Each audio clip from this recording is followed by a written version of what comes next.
봅시다. 창세기 22장 1절, 2절, 2일 뒤에부터 2절만 있습니다.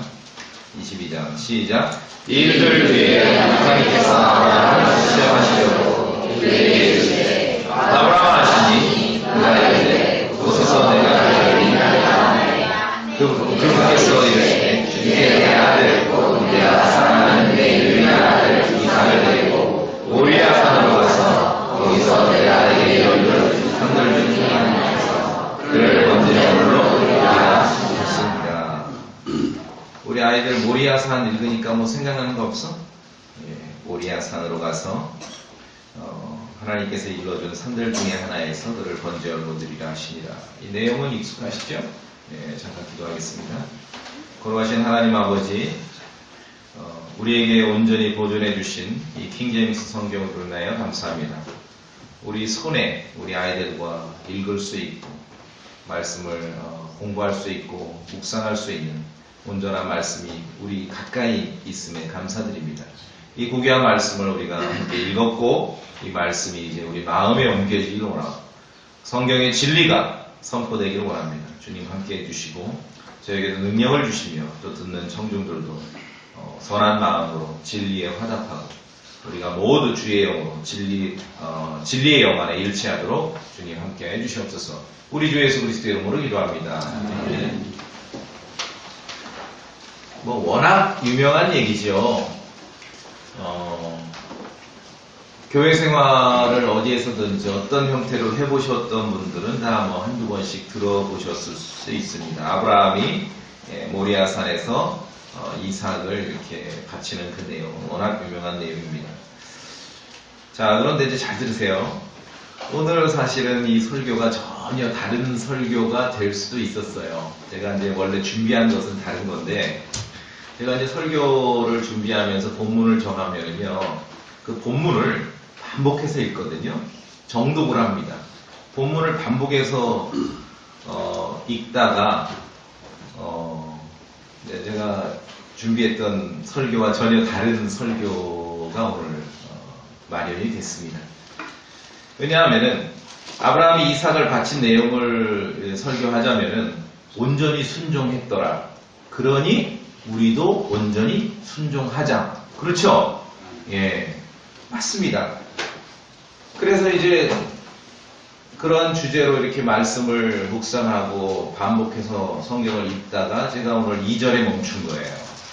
2절에 멈췄습니다. 왜 그럼 오늘 본문이 쭉 나가야 되는데 2절에 멈췄는지를 이제 들으시면 압니다. 왜 2절에 멈췄냐면은 보세요.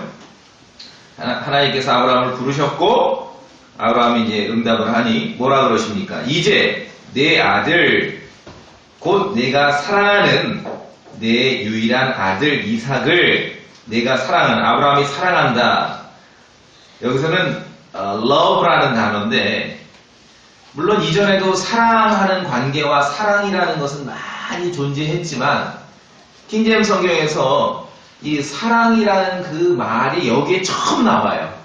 창세기 22장 2절에 보니까 아버지 아브라함이 그 아들 이삭을 사랑하는 거예요. 그렇죠? 아버지가 아들을 사랑하는 것이 정말 그것이 사랑이라는 거죠. 그래서 그 사랑이라는 단어를 아껴주셨다가 성령님께서는 창세기 22장 2절에 처음으로 쓰시는 거예요. 내가 사랑하는 내 유일한 아들이지요. 예, 유일한 아들 이삭을 데리고 모리아 산으로 가서 거기서 내가 내게 일러줄 산들 중에 하나에서 이제 모리아 산 나중에 역사가 진행되면서 여기에 이제 성전이 건축되기도 하고 나중에 결국은 바로 오늘 이 사건이 있는 그 지역이 성전이 건축될 뿐만 아니라 그곳이 바로 그리스도께서 십자가에 못 박히시는 갈보리가 바로 여기에 있다는 것을 우리가 나중에 역사를 통해 알게 됩니다. 그러니까 모리아 산으로 가서 거기서 내가 내게 일러줄 산들 중에 하나에서 그를 뭐로 드립니까? 뭐로 드려요? 번제헌물로 드리라 하시니라. 제가 본문을 읽다가 2절에 멈춘 거예요. 번제헌물로 드려? 여러분 어떻습니까? 하나님께서 아브라함을 시험하시는데 우리가 뭐 영적인 믿음의 삶도 시험은 볼 수가 있습니다. 그 형태가 다양하지만 시험하시는데 그 아들 이삭을 번제헐물로 드리라는 그 명령을 쉽게 아멘하고 은혜 받을 수 있는 장면은 사실은 아닙니다. 온전히 순종했어. 우리도 온전히 순종해. 끝! 그렇지 않다는 거죠. 번제헌물로 드리라는 거예요. burnt offering. 번제헌물 뭐예요? 제단을 쌓고 나무를 얹고 그 위에다가 제물을 어떻게 하는 거예요? 태워 죽이는 거예요. 그렇죠? 하나님께서 약속으로 주신 그 아들인데 아브라함이 100살에 얻은 아들이기 때문에 너무 그 아들을 사랑하니까 하나님께서 질투가 나셨나 지금? 야! 번제헌물로 드려. 그러니까 온전히 순종했으니 우리도 온전히 순종하자. 그런데 하나님이 아브라함에게 요구하신 건 번제헌물로 드리라는 거죠. 그렇죠? 그래서 제가 말씀드린 대로 더 이상 진행이 안 됐어요. 제가 내가 지금 오늘 성도들을 만나서 설교하려고 하는 거는 있는데 내가 이게 본문이 나에게 지금 설득이 안 되는 거예요. 그렇죠? 예. 잘 들으셔야 되겠죠? 예, 오늘은 그래서 오늘 본문이나 이 설교 내용을 어떻게 보면 갈비 뜯는 날입니다. 그동안 계속 좀 부드럽고 좀 실제적이고 그런데 오늘은 이제 갈비 뜯는 날이에요. 예. 갈비 뜯을 때 입맛이 없고 잘 안 씹히면은 그냥 빼고 나가면 됩니다. 아시겠죠? 예. 하나님께서 아브라함을 시험하시려고 이르시되 하나님께서 아브라함을 시험하십니다. 성도가 시험을 받을 때의 상황은 단순하지 않습니다. 시험을 받습니다. 우리가 너무 부정적인 말로 누구 시험 들었다 이런 말을 하는데 아니요, 성도가 시험을 받습니다. 테스트를 받는다는 거죠. 믿음 생활도 시험을 쳐야 됩니다. 시험에 합격을 해야 돼요. 시험을 받는 거예요. 테스트를 받는 것입니다. 그런데 성도가 시험 받는 그 상황은 단순하지 않아요. 양면성이 있습니다. 뭐가 같냐면 멀리서 보면은 하나님께서 지금 관장하시고 일하시는 상황인데 가까이 와서 보니까 마귀가 일하고 있는 거예요. 얼핏 보면은 마귀의 유혹 같은 일로 보이는데 자세히 지켜보니 그 뒤에 주님도 묵묵히 지켜보고 계시는 것을 우리가 알게 되는 것이에요. 성도의 시험은 성도가 믿음의 어떤 단련이나 시험을 받을 때 그 상황이 단순하지 않다는 것입니다. 성령님께서 우리와 함께 하실 때 마귀도 도사리고 있을 수 있다는 것을 기억하셔야 됩니다. 하나님께서 살아계시지만 마귀도 살아있습니다. 그렇죠? 마귀가 해코지하고 있을 때 주님은 놀고 계시지 않습니다. 주님도 불꽃 같은 눈으로 우리를 지켜보고 계신 것이에요. 심지어 하나님의 아들 예수 그리스도께서 육체로 오셨을 때도 그 모습을 그대로 우리에게 보여주셨습니다. 자, 신약으로 갑니다. 마태복음 4장. 마태복음 4장.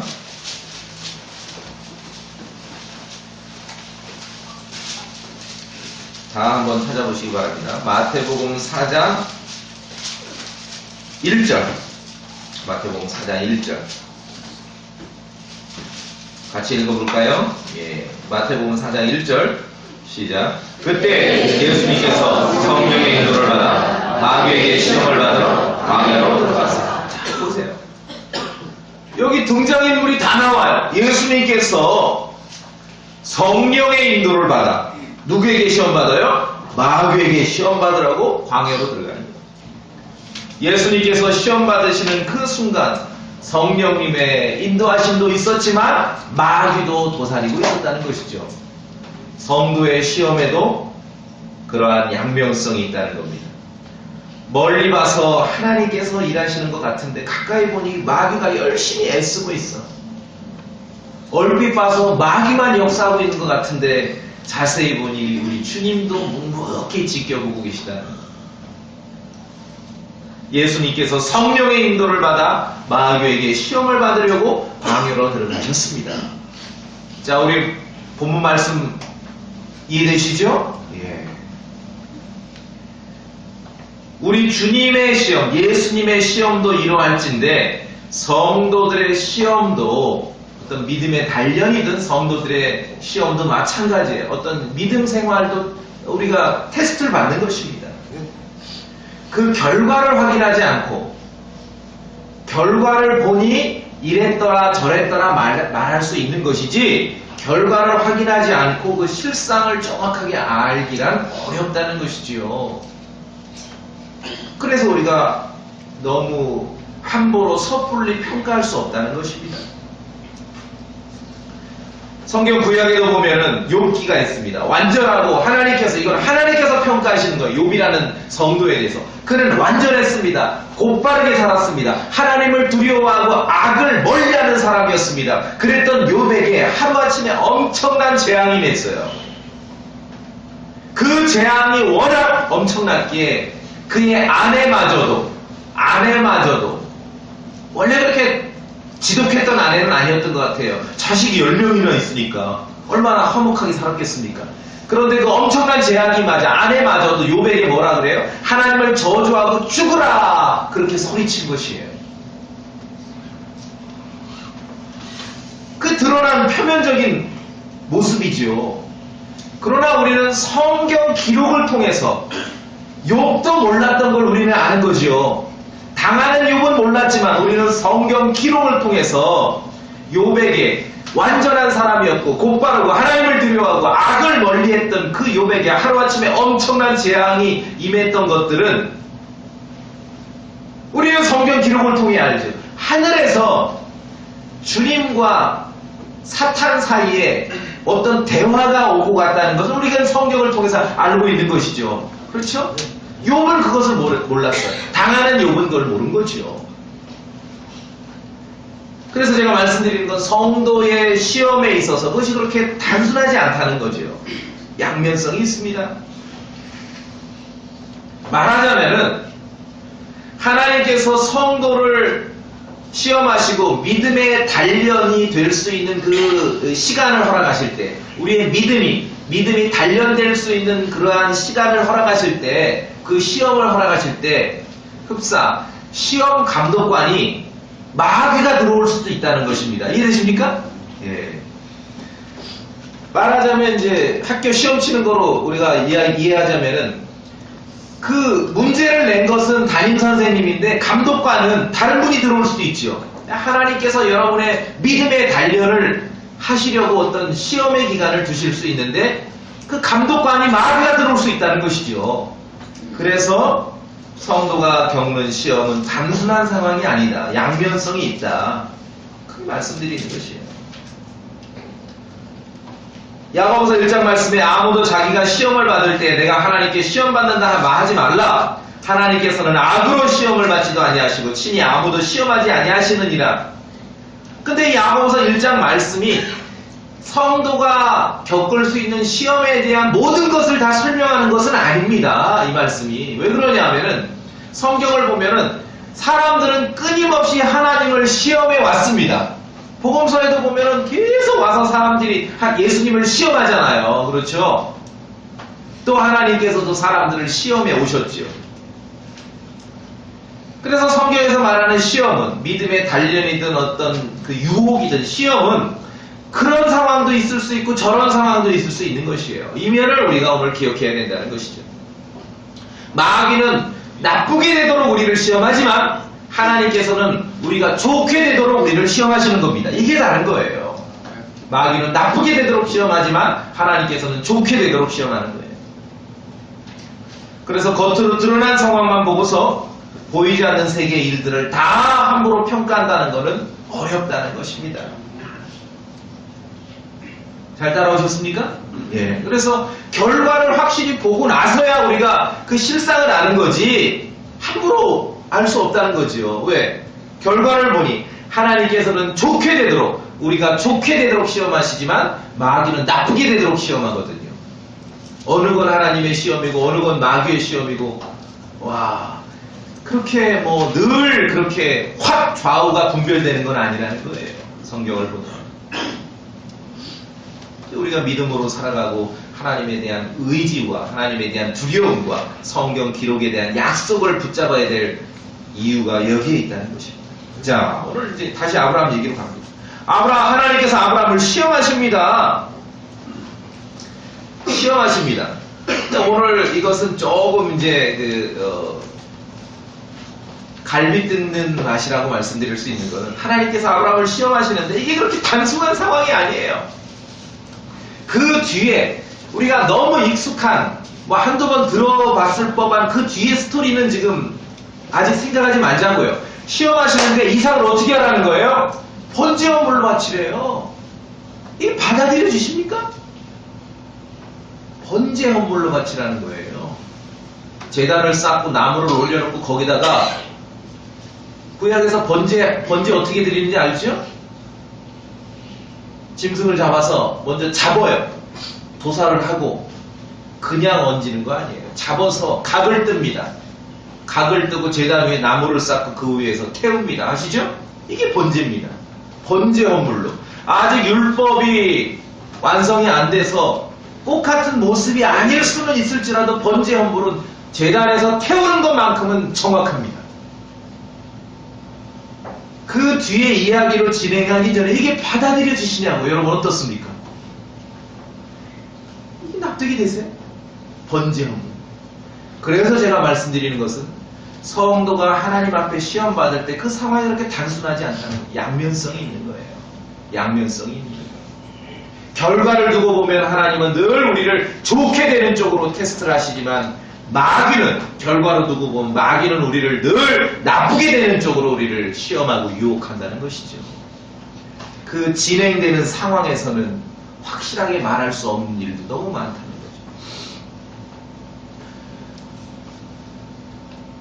다윗 왕이 되고 나서 이렇게 막 뭔가 쫄릴 때는 막 긴장하고 하나님을 두려워하고 은혜로 살아가고 막 믿음으로 살아가는데, 다윗 왕이 되고 나서 좀 형편이 풀렸는지 심심했는지 이렇게 인구조사를 한번 한 적 있죠. 나라 머릿수, 백성들 머릿수를 셌다가 아주 크게 한번 책망을 받고 혼난 적이 있어요. 여러분 기억하십니까? 성경을 보면 다윗 왕이 백성의 머릿수를 세라고 지시를 했는데, 하나님께서 다윗에게 시키셨어요? 마귀가 그렇게 시킨 거예요? 어느 쪽입니까? 어느 쪽입니까? 사무엘기하 24장을 보시겠습니다. 사무엘기하 24장.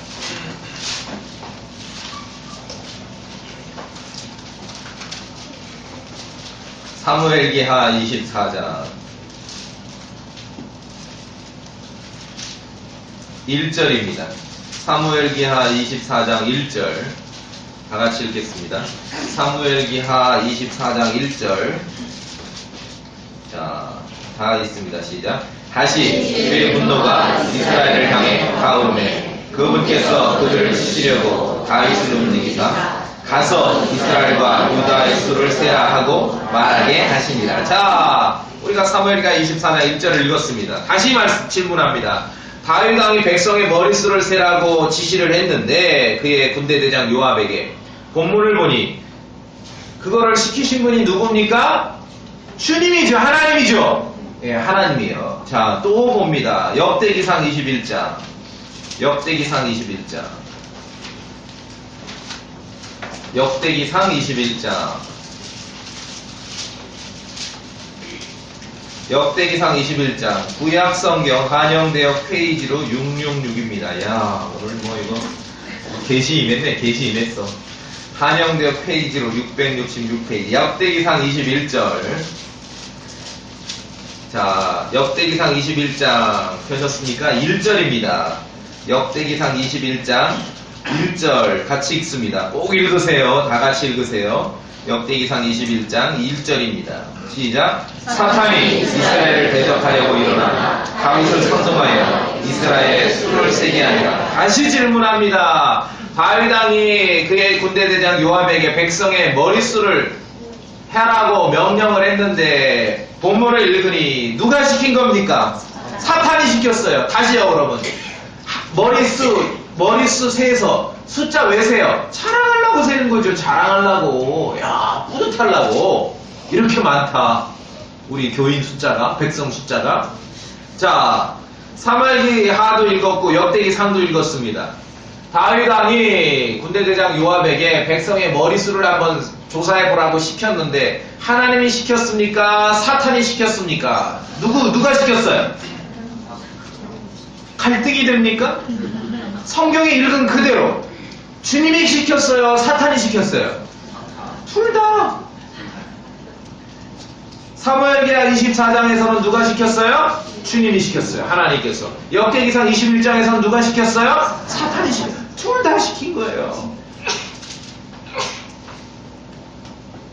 시험 문제를 냈는데 감독관을 마귀를 보낸다 그랬지 않습니까? 그렇죠? 성도의 삶에 있어서 믿음의 단련이든 시험이든 단순한 상황은 아니에요. 주님이 일하시고 역사하는 상황이라 가까이 가서 자세히 살펴보니 열심히 마귀가 땀 흘리고 있는 것이죠. 우리가 그걸 이해해야 돼요. 인구조사라고 누가 시켜? 하나님이 시켰고 사무엘기하 24장에 역대기상 21장에 사탄이 시켰고 마찬가지입니다. 이걸 가지고 이제 믿음을 모르고 믿음의 세계를 모르고 영적인 세계를 모르는 사람들은 성경 틀렸다고 막 소리 지르는 거예요. 성경 틀렸다고 비난하는 책의 넘버 1으로 이거 나옵니다. 요 구절. 여봐라 두 구절이 모순이지 않느냐. 사무엘기하가 드러난 역사라면 역대기상은 그 이면의 역사입니다. 주님이 시킨 줄만 알고 있는데 구체적으로 살펴보니 사탄도 시킨 거예요. 이해되십니까? 이게 중요합니다. 그 결과를 놓고 완전히 알지 않고서는 우리가 그렇게 섣불리 평가할 수 없다는 거죠. 성도가 시험받을 때, 하나님 앞에 시험받을 때 그 상황은 그렇게 단순한 게 아니라는 겁니다. 다윗의 사건을 겉모습으로만 봐서는 모순입니다. 그러나 기억해야 됩니다. 시험이든 믿음의 단련이든 간에 주님이 일하시고 마귀도 일한다는 것. 아까 우리가 예수님께서 시험 받을 때 봤죠? 성령의 인도가 있었지만 마귀에게 시험 받으십니다. 세상에서 벌어지는 수많은 일들이 하나님께서 운영하십니다. 그래서 우리가 믿음을 가지고 안심하는 거죠. 그러나 때때로 마귀가 직접적으로 관할하는 영역도 있는 거예요. 마귀가 간접적으로 하나님께서 마귀를 통해 간접적으로 일하실 때도 있는 것이에요. 직장 다니시면은 과장님이 결제하고 부장님이 결제하고 전무님이 결제했어. 일은 대리가 해. 그러나 누가 시킨 거예요? 과장도 시켰고 부장도 시켰고 전무가 시켰죠. 근데 일은 누가 해? 대리가 하는 거죠. 이해되십니까? 예, 성도가 시험받고 믿음의 단련을 받을 때 주님도 일하기도 하고 마귀도 일한다는 거예요. 그렇게 단순한 상황은 아니라는 거죠. 그냥 그래서 우리의 말과 판단과 평가는 보이는 그대로 그 이상을 넘어가면 안 돼요. 어떻게 아냐고요. 어떻게 아냐고요. 욥의 아내는 함부로 판단했죠. 욥에게 하나님을 저주하고 죽으라 그랬어요. 그 하늘에서 어떠한 대화가 오갔는지를 모르기 때문에 지금 함부로 판단해버린 거죠. 하나님께서는 마귀에게, 성경은 마귀는 이 세상 신입니다. 마귀에게 세상 모든 권능을 주셨습니다. 세상의 왕국의 영광을 그가 가지고 있습니다. 그래서 마귀는 그 권세를 가지고 자기가 원하는 자에게 그것을 줄 수 있는 거예요. 그래서 세상의 통치자들이 바뀌기도 하고 세상의 왕국들의 그 배후에 흑암의 세력들이 도사려 있기도 하고 성경을 우리에게 그런 것들을 가르치고 있는 것입니다. 드라마나 영화를 보면은 주인공이, 우리는 어릴 때는 주인공은 다 착한 사람만 주인공인 줄 알았더니 커서 보니 나쁜 사람도 주인공이죠. 예, 그 상황을 우리가 이해하자는 것이죠. 그 상황을 이해해야 됩니다. 이스라엘 왕 아합이 라못 길르앗이라는 전쟁터로 나가서 이게 죽어야 될 상황이에요. 하나님께서 하늘에 군대들을 다 모아놓고, 야, 이 아합을 어떻게 저 전쟁터로 이끌어낼지 한번 니들이 방도가 있느냐 물으니, 어떤 영이 하나 주님께 와서 제가 하겠습니다. 그러니까 주님이 네가 어떻게 할래? 내가 거짓말하는 영이 돼서 아합에게 이렇게 조언을 주는 모든 대언자들에게 거짓말을 하게 하겠다고. 그렇게 하니까 주님께서 야 그래 나도 그렇게 한번 해. 이게 성경이라는 것이죠. 한번 볼까요? 열왕기상 22장.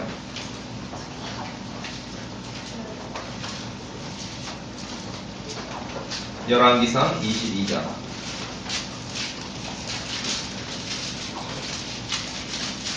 19절. 열왕기상 22장 19절. 그가 이르되 그런즉 왕은 주의 말씀을 들어서 내가 보니 주께서 자신의 왕좌에 앉으셨고 하늘의 온 군대가 그분 옆으로 오른쪽과 왼쪽에 있었나이다. 20절. 열왕기상 22장 20절. 주께서 이르시되 누가 아합을 설득하여 그가 올라가 라못 길르앗에서 쓰러지게 할까 하시니, 하나는 이런 식으로 말하고 다른 하나는 저런 식으로 말하였는데 한 영이 나와 주 앞에 서서 이르되 내가 그를 설득하겠나이다 하거늘 주께서 그에게 이르시되 무엇으로 하겠느냐 하시니 그가 이르되 내가 나가서 그의 모든 대언자들의 입에서 거짓말하는 영이 되겠나이다. 그렇죠? 예. 보여지는 것, 영적인 세계, 눈으로 보여지는 세계만 있는 게 아니라 영적인 세계도 있어요. 그 결과를 우리가 확인하기 전에는 확실히 알지 못하는 것도 있다는 것을 오늘 우리가 아브라함의 시험을 통해서 여러분이 아시면 돼요. 자, 다시 오늘 본문으로, 창세기 22장 본문으로 갑니다. 그래서 제가 말씀드리려는 것은 아브라함이 모리아 산에서 이삭을 바치는 그 시험의 그 장면, 정말 성공적으로 그 믿음을 보였고 전적으로 순종했어. 그 시험의 결과만을 놓고 보면서 모든 것을 긍정적으로만 평가하기에는 석연치 않은 면이 있다라고 말씀을 드리는 것이에요. 이 저의 기준이에요. 저의 판단이에요.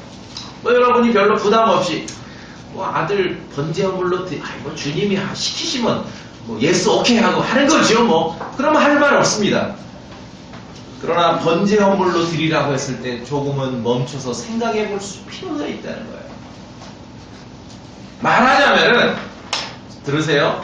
말하자면은 오늘 본문에 이삭을 바치는 이 성경의 내용에 아브라함에게 있어서 다윗과 비교하자면 아브라함에게 있어서 사무엘기하 24장이 오늘 본문이라면은 아브라함에게 있어서 역대기상 21장도 있어야 될 거라는 거지요. 이해되십니까? 예, 이게 성도가 겪는 시험의 본질이라는 것이죠. 그렇게 단순하지 않습니다. 양면성이 있는 거예요. 본문의 행간을 읽자면은 그렇다는 것이죠. 그렇죠? 본문 행간을 해석하자. 왜 그러냐면은, 자, 번제 헌물이에요. 번제 헌물. 여러분은 번제 헌물을 드려본 적이 없기 때문에 아들을 번제로 바쳐. 아멘! 예스 오케이! 그럴 것 같아요? 정말 맞습니다. 삼겹살만 꺼먹어봤지 번제를 해본 적이 없지요. 제가 번제가 뭔지 알려드릴게요. 성경에서 말하는 번제는 드려질 짐승을 선택합니다. 먼저 날이 선 칼로 짐승을 잡습니다. 짐승을 우리가 잡는다 그러죠. 그리고 그 피를 받아 피를 뿌립니다. 가죽을 벗겨냅니다. 각을 뜹니다. 그리고 구분을 해서 제단을 쌓고 제단 위에 나무에 불을 놓습니다. 그렇게 준비된 그 헌물을, 그 희생물을 제단 위에서 태웁니다. 그림이 그려지세요? 이게 번제예요. 이게 번제예요. 그래서 어떻게 보면 본문은 야 번제로 드려? 예 알겠습니다. 무조건 가서 순종. 오케이 끝. 우리도 철저으로 순종합시다. 이 본문은 제가 볼 때는 설교하기는 좋은 내용이지만 설교를 듣기는 좋은 내용은 아니에요. 겁나잖아요. 겁나잖아요. 구약이 아닌 게 감사드리죠. 예수 그리스도 안에서 우리가 정말 은혜 받고 사는 게 감사하죠. 까딱했으면 지금 야! 번지가 물로 아들 좀 바칠래? 이게 간단한 상황이냐고요. 간단한 상황이냐고. 그게 꼭 아들이 아니래도 수탉 한 마리 목 비틀어 잡는 것도 어려워서 지금 남이 잡아오는 것만 사다 먹는데 우리가 그게 간단한 상황이냐고. 하시겠어요? 짐승을 잡고 피를 뿌리고 가죽을 벗기고 각을 떠서 그것을 태우는 게 번제인데 심지어 사람을, 자식을, 아들을. 오, 아브라함 대단하죠 정말? 대단한 사람이에요. 그러니까 하나님의 친구라고 평가를 받은 거예요. 나중에 보면 알겠지만도 이미 히브리서를 통해서 보면 아브라함은 이미 바쳤어요. 바쳤어요. 하나님이 이미 받으신 거예요. 그래서 본문은 설교하기 좋은 내용이지 설교 듣기 좋은 내용은 아닌 것 같아요. 왜? 아들을 바쳐라! 그러나 지금은 은혜의 시대이기 때문에 아들을 바칠 필요 없어. 그럼 이렇게 가는 거 아니야? 그럼 여러분 우리가 아브라함처럼 온전히 순종해야 되니까 아들을 바칠 수는 없으니까 어떻게 해야 돼? 아들 대신 그럼 돈이라도 바칩시다. 아멘 해야죠 그럼. 그렇게 가는 거예요. 그렇죠? 그렇게 가는 거예요. 그래서 개혁성경에서조차도 솔로몬의 이야기를 하면은 개혁성경에서조차도 일천 번제인데, 잘 들으세요?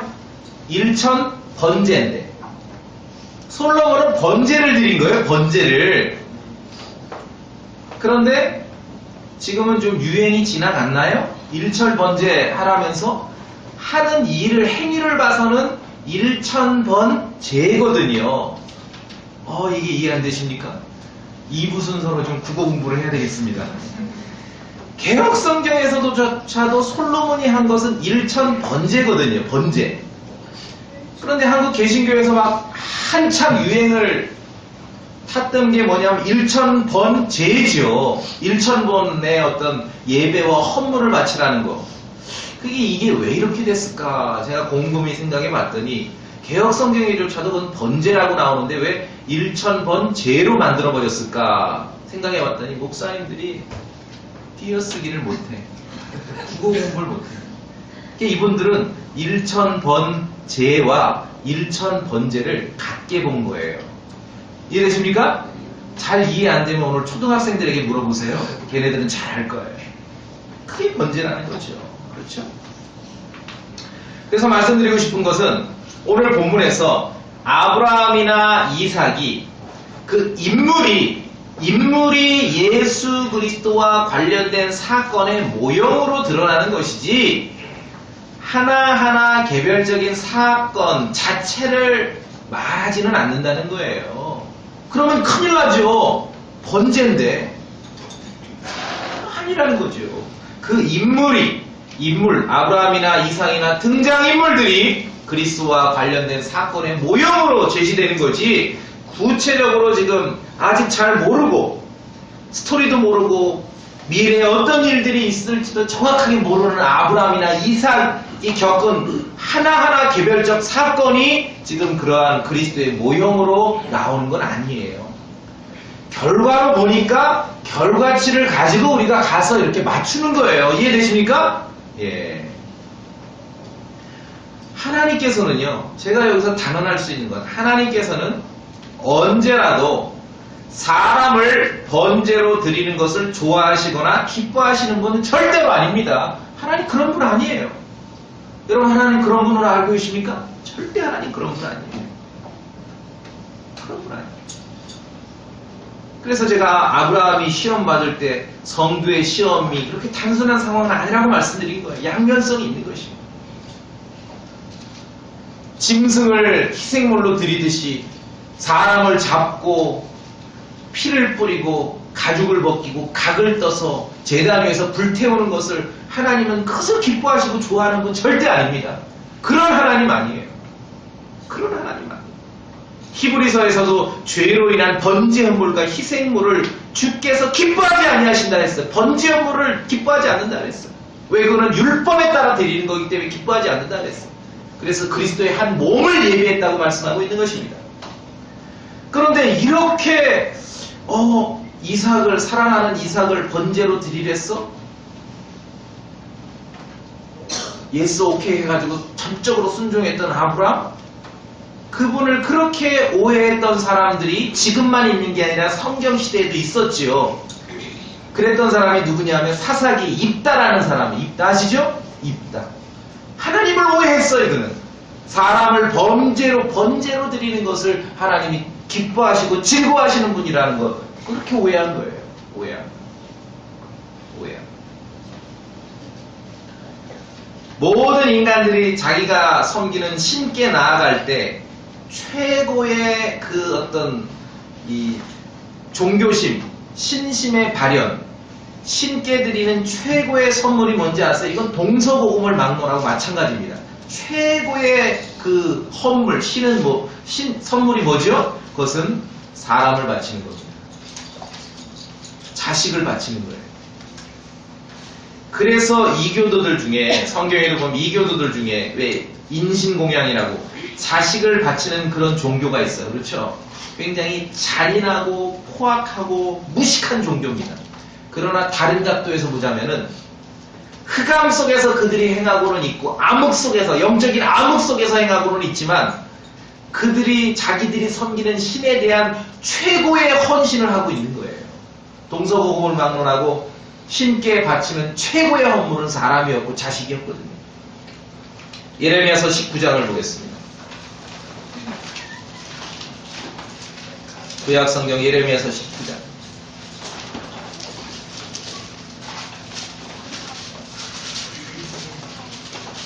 5절. 예레미야서 19장 5절 같이 읽어보겠습니다.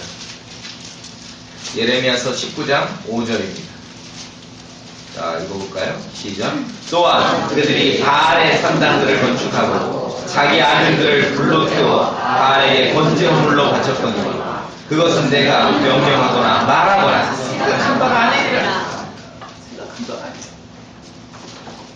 레위기 18장 21절에도 너는 결코 내 시 중에 하나라도 몰렉을 위하여 불 가운데로 지나가게 하지 말고 내 하나님의 이름을 욕되게 하지 말라. 나는 주니라. 신전을 차려놓고 아들들을, 자식들을 불로 태워 그 신에게 번제물로 바치는 것, 주님은 명령하거나 말하거나 생각한 바 아니다.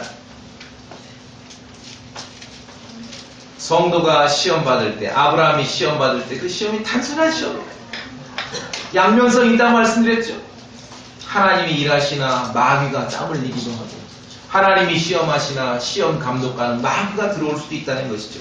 우리의 삶의 여러 가지 믿음의 단련이나 시험의 본질이 어떠한지를 우리가 여기서 알게 되는 것이에요.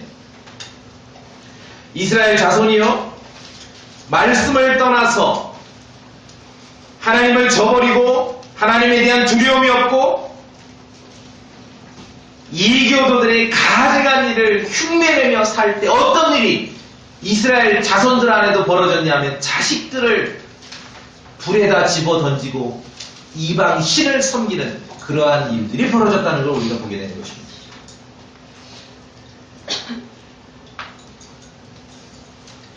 시험을 그렇게 번제물로 요구하셨지만 결국 그 일이 실행된 게 아니었죠? 예. 우리 얘기를 합시다. 지금 사람을 번제물로 바치면서, 사람을 크게 쉽게 얘기해서 불태워 죽이면서 좋아하는 사람들은 지금 여러분 뉴스 아시죠? 누구예요? IS.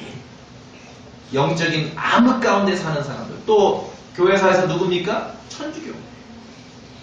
예수 그리스도의 참된 믿음을 고백하고, 영국의 종교개혁가인 윌리엄 틴데일은 성경을 영어로 번역했다는 이유로 화형당해 죽었죠. 그러니까 하나님의 기본 속성이 어떤지를 우리가 이해를 해야 됩니다. 이해를 해야 됩니다. 그런 걸 기뻐하시는 분은 아니에요.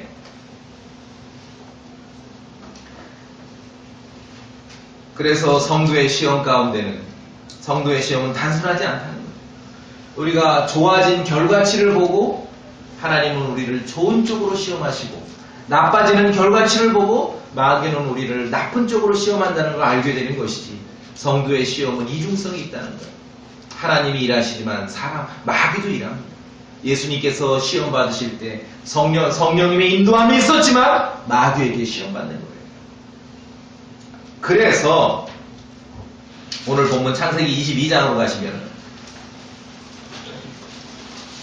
22장 8절 자 읽어봅시다. 창세기 22장 8절 이제 7절에서 이삭이 아무리 생각해도 이해가 안 돼. 그러니까 묻잖아요, 아버지께. 풀과 나무를 보시거니와 번제물로 쓸 어린 양은 어디? 지금 번제로 하는 걸 이삭도 알거든요, 시스템을. 다 있는데 짐승이 없어, 짐승이. 그러니 물어요. 그러니 8절에 아브라함이 대답을 합니다. 대답합니다. 8절. 22장 8절. 다 같이 읽으세요. 시작. 내 아들아, 번제물로 쓸 어린 양은 하나님께서 자신을 위하여 예비하시리라 하고 이처럼 그 두 사람이 함께 가서 잡았어. 이런 본문을 가지고 여기 이제 어떤 번제물의 어린 양 하나님이 미리 예비하신다 그래서 제가 말씀드리고 싶은 건 당부드리고 싶은 지나치게 충성하실 필요 없습니다. 기록된 그대로만 믿으세요. 기록된 그대로만. 오버하지 말라고요. 지나치게 충성할 필요 없어요. 왜?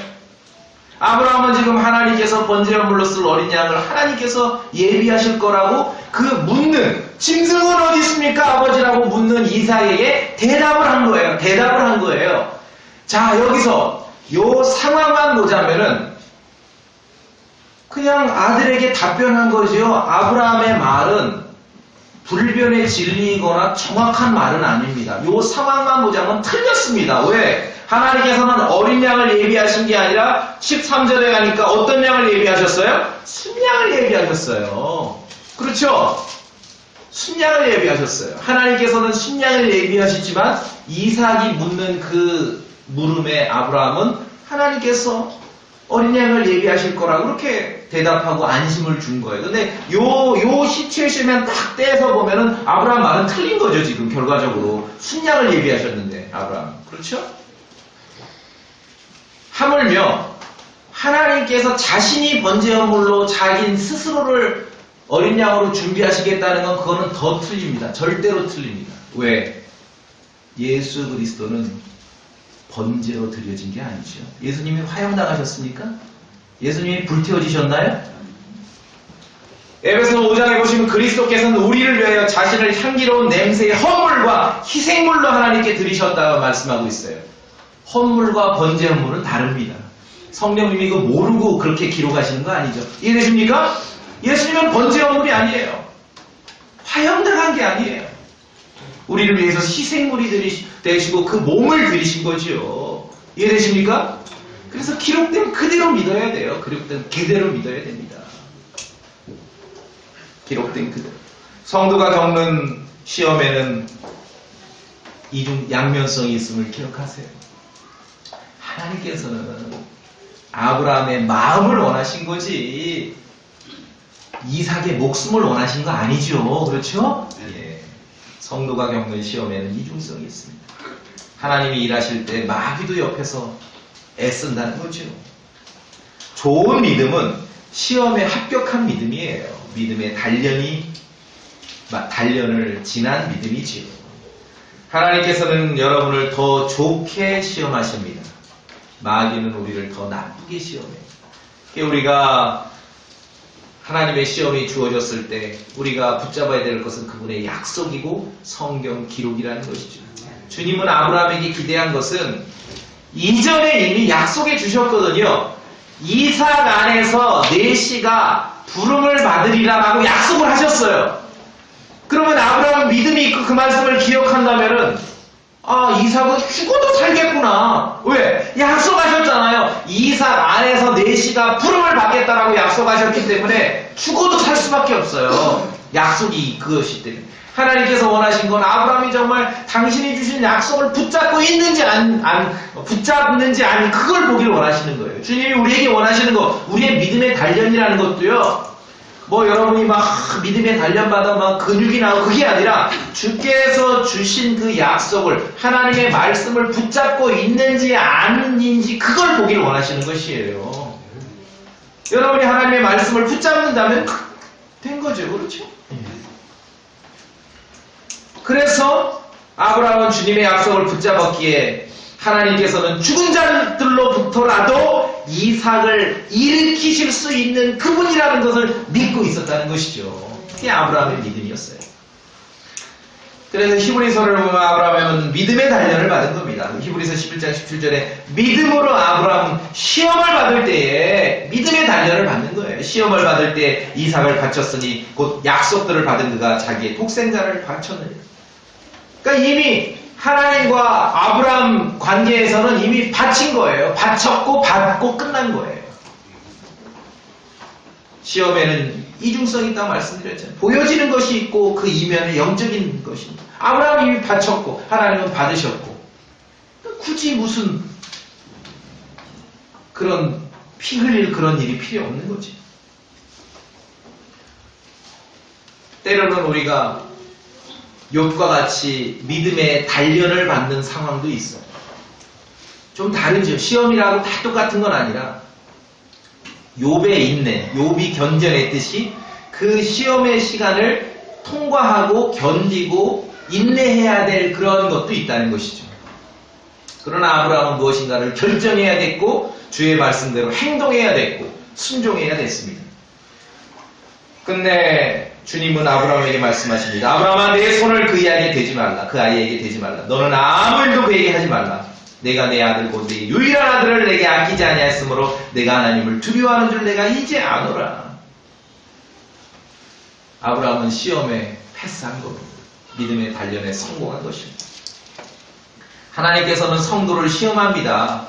우리도 시험 받을 수 있어요. 그러나 우리가 받는 시험은 대부분 믿음의 단련입니다. 아브라함처럼 번제로 각을 떠서 아들 바치라 그렇게 요구하지 않으세요. 다른 얘기죠. 그랬을 때 하나님께서 원하시는 것은 그 마음에 정말 주님을 사랑하는 마음을 가지고 주신 약속을, 하나님의 약속을 정말 신뢰하고 있는지 아닌지 그걸 보시기를 원하시는 것이에요. 아멘. 여러분 그렇게 붙잡으시면 됩니다. 약속을 붙잡으시면 됩니다. 아무것도 아닌데만 뭘 하라는 게 아니라 주어진 약속을 붙잡으시라는 것이죠. 그렇죠. 내 형제들아 너희가 여러 가지 시험에 빠질 때 그것을 다 기쁨으로 여기라. 너희 믿음의 단련이 인내를 이루는 줄 너희가 아느니라.